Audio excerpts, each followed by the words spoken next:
Habit 7, Part 3. Don't let school get in the way of your education. Grades are important. They're a way to measure how well you're doing in school. A strong school transcript opens the door to other educational options and work opportunities. But there is so much more to an education than good grades. My family is composed of a bunch of technical incompetents. I blame the bad gene on my dad. Several times I've seen him in technically challenging situations, like when he lifts up the hood of the car, as if he could actually fix something, or when he attempts to change a light bulb. In these tough situations, it seems like his brain literally shuts down and ceases to function. It's a phenomenon. Being the proactive person that I am, I decided I wanted to overcome my inherited weakness. So I signed up for an auto mechanics class during my senior year of high school. I was going to learn how to do an oil change if it killed me. Believe it or not, I wound up getting an A in that class, but I'm ashamed to admit that I hardly learned a thing. You see, instead of really paying the price to learn, I did a lot of watching and not a lot of doing. I never did my assignments, and I crammed for all the tests, only to forget what I'd learned 2 hours after taking them. I got the grade, but I failed to get an education. Although grades are important, learning is more important, so make sure you don't forget why you're in school to begin with. Over the years, I've seen people sacrifice their educations for so many stupid reasons, like thinking they don't need an education, or becoming obsessed with a part-time job, a girlfriend, a car, or a band. I've also seen several athletes sacrifice their education on the altar of sports. I've often been tempted to write letters to these young men and women who become so sports-centered that they entirely forget about school. In fact, I actually wrote one to an imaginary athlete, though it applies to anyone who needs to be convinced that it's all about the mind. A letter to an unknown athlete. Dear blank, I'm a big believer in the benefits of athletics. However, after visiting with you, I'm shocked to learn about your attitude towards school. You say you're banking on a pro career and don't feel the need for an education. I say your chances of making the pros are about as good as my dad's chances of growing his hair back. Studies have shown that 1 out of every 100 high school student athletes will play D1 college sports, and that the chances of a high school player making the pros are 1 in 10,000. Of the hundreds of college athletes I played with in college who hoped to make the pros, I can think only of a handful who made it. On the other hand, I can think of many who wasted their minds in the name of sports and who were then thrown into the workforce without a chance or a clue. I'll never forget the time one of my teammates delivered a psych-up speech to our team the night before we played a rival university. Having never learned to express himself, all he could do was uncork a barrage of vulgarities that would have cut down a forest. In a matter of 3 minutes, it seemed he managed to use the F word as a noun, a verb, an adjective, a pronoun, and a conjunction, and a dangling participle. I left that meeting thinking, man, get a brain. Open your eyes. Your education is the key to unlocking your future. You say you don't like school. I say, what does that have to do with it? Does anything good in life come easy? Do you like working out every day? Does a medical student enjoy studying for 4 years? Since when does liking something determine whether or not you should do it? Sometimes you just have to discipline yourself to do things you don't feel like doing because what you hope to gain from it.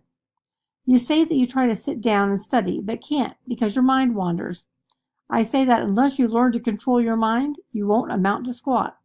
It is one thing to train your body to perform at peak levels. It is quite another to control your thoughts, to concentrate for sustained periods, to synthesize, and to think creatively and analytically. At times saying, I try, is a lame excuse.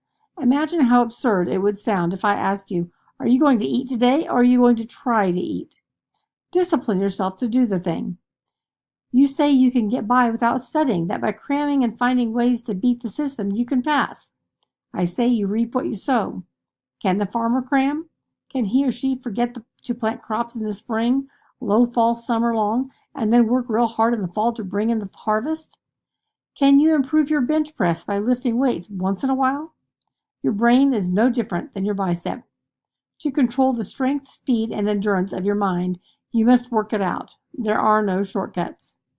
Imagine 5 sets of hands. One set belongs to a concert pianist who can enthrall audiences with beautiful renditions of the classics. Another is an eye surgeon who can restore lost vision through microscopic surgery. Another to a professional golfer who consistently makes the clutch shot under pressure.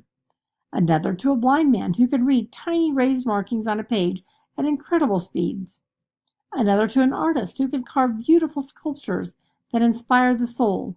On the surface, the hands look the same, but behind each set are years and years of sacrifice, discipline, and perseverance. Those people paid a price. Do you think they crammed? One of my biggest regrets in life is that instead of reading 100 novels during high school, I read a bunch of Cliff Notes summaries.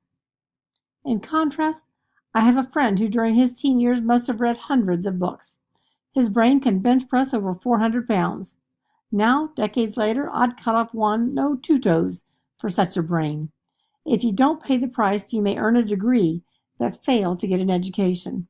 And there's a big difference between the two. Some of our best thinkers were degreeless, self-educated men and women.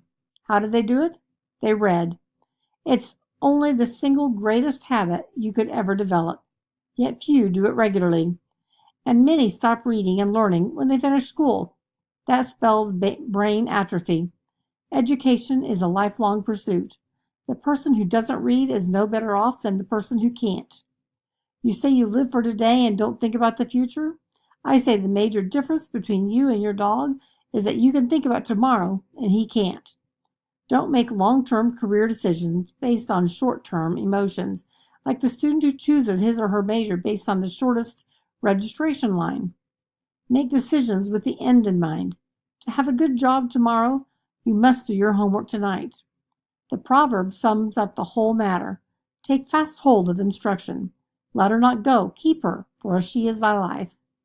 You seem to be saying you don't need a brain. I say get one. I hope I haven't offended you. I mean well. It's just that 10 years from now, I don't want you to find yourself singing as did our friend the Scarecrow. I would be just a nothing, my head all full of stuffing, if I only had a brain. Think about it, from Sean. Post-high school educational options. Don't get too worried about your major in school. If you can simply learn to think well, you'll have plenty of career and education options to choose from. Admissions offices and employers don't necessarily care about what you majored in as long as they see evidence that you've got a sound mind. They will be looking at several different areas. 1. Desire. How badly do you want to get into this particular school or program? How much do you want this job? 2. Standardized test scores. How well did you score on your ACT, SAT, GRE, LSATs, or etc.? 3. Extracurricular. What other activities, sports, work, clubs, student government, theater, community, church, synagogue, mosque, temple, etc. were you involved in? 4. Letters of recommendation. What do others, your teachers, your employers, your peers think of you? Who would recommend you as a good candidate? 5. Your grade point average. How well did you do in school? 6. Communication skills. How well can you communicate in writing based on your application essays and verbally based on interview? If you can simply learn to think well, you'll have plenty of career and education options to choose from. Most important, they just want to see evidence that you will succeed at the next level. Even if your GPA and standardized test scores swing low, you don't have to settle for second best. You can still get admitted to great programs or get a good job if you're strong in other areas. Also, don't be scared off by rumors of how hard it is to get into college. It's usually not as hard as you might think if you're willing to put some effort into your application. However, it will be harder than the following college entrance exam would lead you to believe. Hey, since I was a football player, I have the right to poke fun at myself. College entrance exam adapted for football players. What language is spoken in France? Would you ask William Shakespeare to build a bridge, sail the ocean, lead an army, or write a play? What religion is the Pope? Jewish, Catholic, Hindu, Polish, agnostic. What are the people in America's far north called? Westerner, Southerners, or Northerners? 6 kings of England have been called George, the last one being George VI. Name the previous 5. How many commandments was Moses given, approximately? Can you explain Einstein's theory of relativity? What are coat hangers used for? Explain Le Chatelier's principle of dynamic equilibrium, or spell your own name in capital letters. Advanced math. If you have 3 apples, how many apples do you have? You must correctly answer 3 or more questions to qualify. Mental barriers. There are few mental barriers to overcome when you're expanding and building up your brain. Here are 3 to consider. Screen time. Screen time is any time spent in front of a screen. This includes a computer, smartphone, tablet, video game, movie screen, or TV. Some time is healthy, but too much time texting, scanning through Facebook or Twitter, playing video games, Snapchatting, or watching TV can numb the mind. The average teen watches more than 20 hours of TV a week. That's 43 days a year, and a total of 8 years over your lifetime. Just think how productive you could be in those 43 days of the year. Learn Mandarin, take a hip-hop class, or grasp computer programming. Set guidelines for your screen time and don't let it get out of hand. Or try losing your remote control. That works too. The nerd syndrome. Some teens don't want to do well in school because they could be labeled nerds. Often, young women are made to feel that being brainy is bad because it intimidates guys.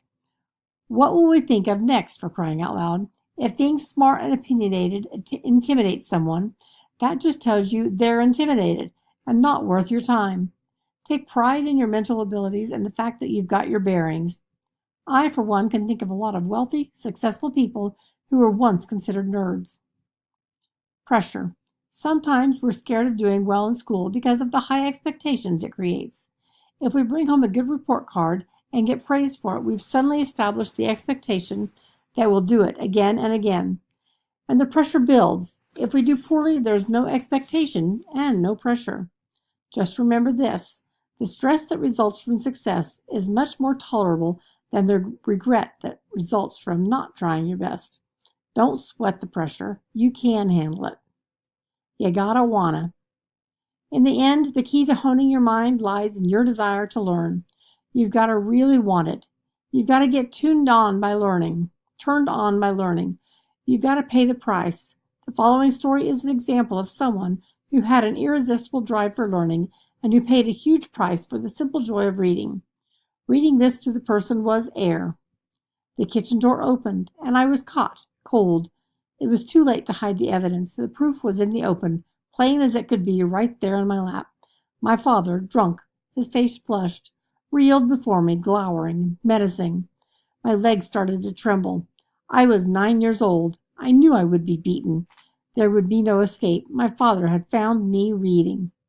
An alcoholic like his parents before him, my father had hit me before, many times and harder, and in the years that followed he would hit me again, many times and harder, until I finally quit high school at 16 and left home. His persistent rage about my reading when I was a boy, though, frustrated me more than all other abuse. It made me feel squeezed in the jaws of a terrible vice, because I could not stop reading. I was drawn to books by curiosity and driven by need, an irresistible need to pretend I was elsewhere. Thus I defied my father, and as I've recalled here, sometimes I paid a price for that defiance.